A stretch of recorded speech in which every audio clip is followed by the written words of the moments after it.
माननीय सभापति महोदय, राज्यपाल जी के अभिभाषण पर मुझे आपने बोलने का अवसर दिया, उसके लिए धन्यवाद व्यक्त करता हूं, आभार व्यक्त करता हूं आपका। आज पहली बार मुझे लगता है कि जब धन्यवाद प्रस्ताव माननीय मालवीय जी ने रखा तो देश के प्रधानमंत्री को धन्यवाद दिया, देश के डॉक्टरों को धन्यवाद दिया। यहां तो आलोचना के अलावा कुछ इस सदन में मिलता नहीं है, 2 वर्ष से देख रहा हूं मैं लगातार। यानी प्रधानमंत्री जी ने जितनी सहयोग राजस्थान सरकार को किया होगा हर क्षेत्र में, चाहे नरेगा हो चाहे कोई सी भी स्थिति हो, उस सहयोग को कोई नाम लेने के लिए तैयार नहीं है। सभापति महोदय, जैसे ही उन्होंने धन्यवाद प्रस्ताव रखा, मैंने एक निवेदन किया था आपको। 1963 में माननीय ब्रज सुंदर जी शर्मा इस सदन के सदस्य थे। उन्होंने जब धन्यवाद प्रस्ताव पर बोलने के लिए रखा तो सतीश जी अग्रवाल भी सदन के सदस्य थे। उन्होंने कहा धारा 176(1) के अनुसार राज्यपाल महोदय को अपने अभिभाषण में पूरी कार्य योजना, कौन से विधेयक आएंगे कौन से विधेयक नहीं आएंगे, ये सदन के पटल पर रखना चाहिए, तभी वो अभिभाषण पूरा होगा। ये इसलिए मेरा आपसे निवेदन था। आपने मेरी बात को सुना नहीं, अनसुना कर दिया, मुझे बिठा दिया। उस समय के आसन पर जो अध्यक्ष थे उन्होंने डायरेक्शन दिया कि भविष्य में जो भी राज्यपाल का अभिभाषण होगा वो रूल 176(1) के अनुसार उसमें राज्यपाल के अभिभाषण में पूरी कार्य योजना, कौन से विधेयक आएंगे क्या होंगे, वो उसमें शामिल होगा। मेरा ये आपसे निवेदन करना था। राज्यपाल महोदय के अभिभाषण में कुछ भी नया नहीं है। इनमें अधिकांश योजनाएं जो पुरानी थी वही योजनाओं का उसमें पाठ किया है। सबसे बड़ी बात कोरोना महामारी। कोरोना महामारी में राजस्थान सरकार स्वयं अपनी पीठ थपथपा दी है।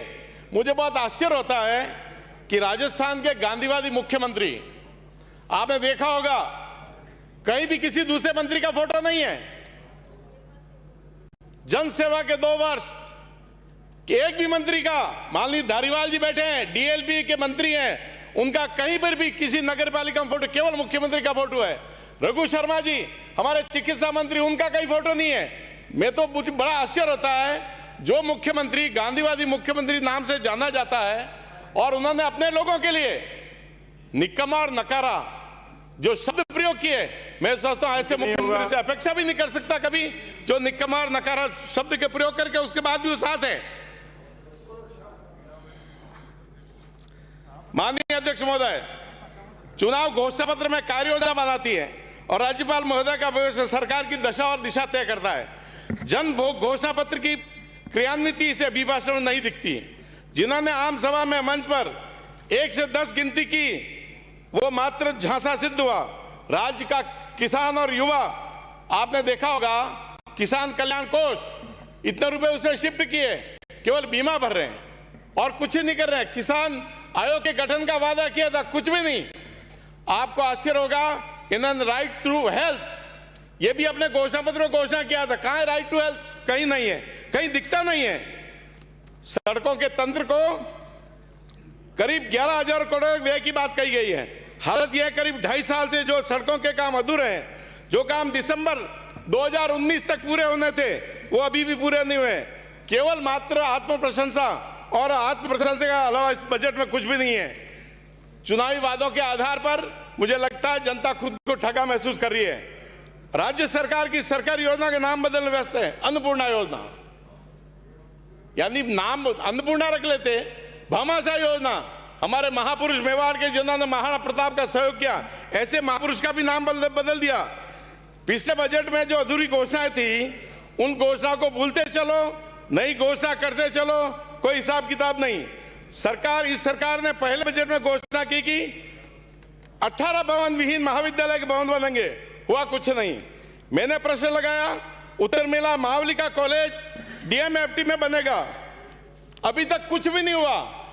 इन्होंने कहा राजस्थान सरकार 395 कॉलेज और कमरे बनाएगी, कोई घोषणा में नहीं हुआ।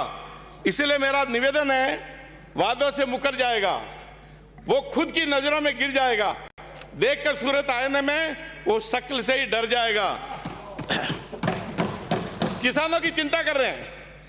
किसानों के 3 कानून लाए, पंजाब सरकार कानून लाई, राजस्थान सरकार कानून लाई और छत्तीसगढ़ की सरकार कानून लाई। छत्तीसगढ़ की सरकार ने एमएसपी में घोषणा की कि किसानों को अपनी फसल का कम पैसा मिलेगा, तो छत्तीसगढ़ सरकार उसका मुआवजा भरेगी।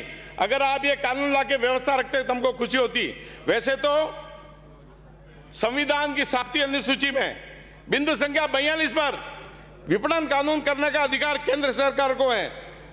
मैं छोटा था तो हमारा गांव गुजरात की बाउंड्री से लगा हुआ गांव है, तो गेहूं की तस्करी होती थी, सरसों की तस्करी होती थी। हमको समझ में नहीं था कि इसमें किस बात की तस्करी होती है। तब बाद में पता लगा कि सरसों राजस्थान में 40 रुपए किलो है, गुजरात में 60 रुपए किलो है। यहां का व्यापारी खरीद के गुजरात ले जाता था। आज ये बात समझ, आज देश का किसान कहीं पर भी अपनी फसल को बेच सकता है, ऑनलाइन सारा देख करके, परंतु केवल विरोध करना, इसके अलावा कोई काम नहीं है हाईलाइट होने के लिए। माननीय सभापति महोदय, राज्य के 6 जिलों में, राज्य के सभी जिलों में पशुधन बीमा योजना बंद हो गई है। राज्य सरकार ने एमओयू साइन नहीं किया है। प्रदेश का 6.25 करोड़ संख्या का पशुधन संकट में है। गौशालाओं का अनुदान समय पर नहीं मिल रहा है। हमारे यहां पर चुनाव में हम लोग कहते थे केवल उद्योगपति कोई भी पेन अगर पेंसिल बनाता है उसकी कीमत तय होती है, उसका प्लास्टिक का कवर, उसकी कागज की थैली, उसकी भी कीमत तय होती है। केवल इस देश का किसान ऐसा है जिसकी कीमत उसके मंडी के चौराहे पर वो फसल नीलाम होती है। सभापति महोदय, मेरा निवेदन है, 55 साल जिन्होंने देश पर शासन किया, एक और राज्य बताता हूं जिन्होंने 35 साल शासन किया बंगाल में, वह आज भी घोड़े की जगह आदमी जुटता है। ये शासन करने वालों की ये दशा है। आपने क्यों नहीं 55 साल के राज में किसानों का भला किया, परंतु ये आपके उसमें था नहीं, केवल राज करने के अलावा कुछ करना नहीं, और अपनी सत्ता को कैसे बचाए रखते हैं। महोदय, राजस्थान पर्यटन का बड़ा केंद्र है। मैंने पहले भी सदन में निवेदन किया था, अगर राजस्थान के पर्यटन को विकसित किया जाए, राजस्थान के पर्यटन को देश में अगर प्रचारित किया जाए, केवल पर्यटन उद्योग हमारी पूरी अर्थव्यवस्था को चला सकता है, परंतु किसी की दृष्टि नहीं है, उस पर किसी का ध्यान नहीं गया। हमारे यहाँ पर हमारे एक माननीय सदस्य ने कहा था विलायती बबूल, मैंने उदयपुर की जिला परिषद में उनसे निवेदन किया, आपसे भी निवेदन करता हूं, आपके माध्यम से सरकार से निवेदन करना चाहता हूं, नरेगा के अंदर बबूल को काटने की व्यवस्था है, और बबूल जब कटता है, कोई पौधा कटता है, 10-20 वापिस निकल जाते हैं। मेरी आपसे प्रार्थना है, सरकार ये व्यवस्था करे, चाहे एक पंचायत का कम पैसा है, बबूल को जड़ से खत्म करने की व्यवस्था सरकार करेगी तो ये बबूल समाप्त होगा। आपने बिजली की दरें बढ़ाई, आपका वादा था 5 साल हम बिजली की दरें नहीं, उसके बाद ही आपने बिजली की दरें बढ़ाई। हमारी स्थिति यह है, पेट्रोल डीजल में गुजरात में राजस्थान में 10 रुपए का अंतर है। राजस्थान के सारे पेट्रोल बंद है क्योंकि हमारा वेट देश में सर्वाधिक है। बिजली और इसका पैसा, हरियाणा का पैसा बहुत कम है, दिल्ली में पेट्रोल डीजल का पैसा कम है, बिजली का पैसा कम है, केवल हमारे यहां पर ही पैसा इसका ज्यादा है। चिकित्सा व्यवस्था का जन घोषणा पत्र में वादा किया था, चिकित्सकों की भर्ती नहीं हो रही है। 2 बार चिकित्सक भर्ती परीक्षा निरस्त हो चुकी है। उदयपुर में पेंशनरों को निजी हॉस्पिटल में चिकित्सा सुविधा थी, समाप्त हो गई। पेंशनर परेशान है, गंभीर रोगों से ग्रस्त है। मुख्यमंत्री निःशुल्क दवा योजना का एक उदाहरण निवेदन करूंगा। प्रदेश की इस योजना को 72 लाख रुपए की दवा एक्सपायर हो गई, कोई पूछने वाला नहीं है। मेरा आपसे प्रार्थना है, इन सब बातों का ध्यान देते हुए प्रधानमंत्री जन औषधि केंद्रों पर प्रदेश में दवाएं उपलब्ध नहीं है, रोगी बिना उठ रहे हैं, गंभीर रोगी अस्पताल में पहुंचे उसके आधे घंटे तक चिकित्सक तो दूर गेट पर स्ट्रेचर न मिलते हैं। ये सारे समय है।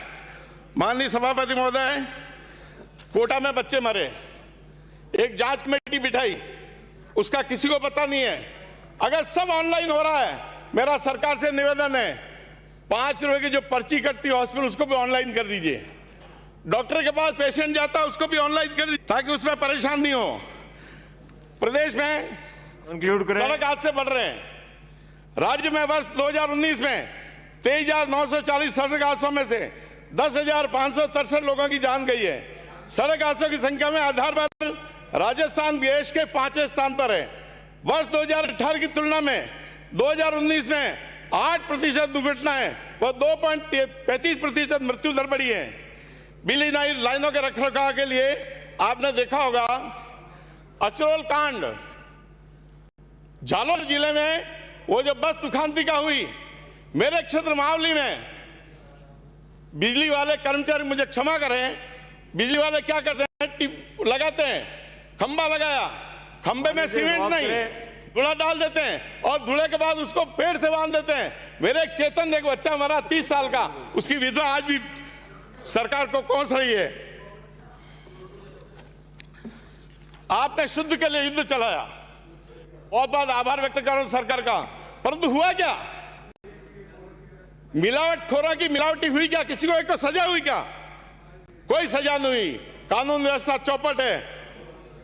आईपीएस भ्रष्टाचार में लिप्त हो रहे, 10-20 लाख की रिश्वत ले रहे हैं। आपको याद हो तो माननीय सभापति महोदय, जब रोडवेज की कर्मचारी की हड़ताल चल रही थी, हमारे उप मुख्यमंत्री थे पायलट साहब और श्रीमान परिवहन मंत्री जी दोनों वहां गए और वहां जाकर के कहा कि 1 महीने तुम्हारी समस्या का समाधान कर दूंगा। कुछ नहीं हुआ।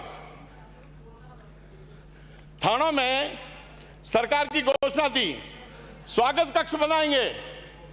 हमको आईजी फोन करते हैं कि भाई विधायक कोटे का पैसा दे दीजिए तो उससे स्वागत कक्ष बनेंगे। सरकार पैसे के नाम पर कुछ भी नहीं। पंचायतों को 1 रुपया सरकार ने नहीं दिया। 3 किस्तें भारत सरकार की आई है, 1 रुपया सरकार ने दिया। मेरे मावली क्षेत्र में 30 सड़कें ऐसी है जिनके काम बंद है। डीएमएफटी पहले आपने घोषणा की थी, जिला प्रमुख उसके अध्यक्ष थे, उसके बाद आपने सरकार आते कलेक्टर अध्यक्ष हुआ, फिर आपने प्रभारी मंत्री अध्यक्ष बनाया। प्रभारी मंत्री हमारे बीच में नहीं, माननीय भंवर जी मेघवाल हमारे उदयपुर जिले के प्रभारी मंत्री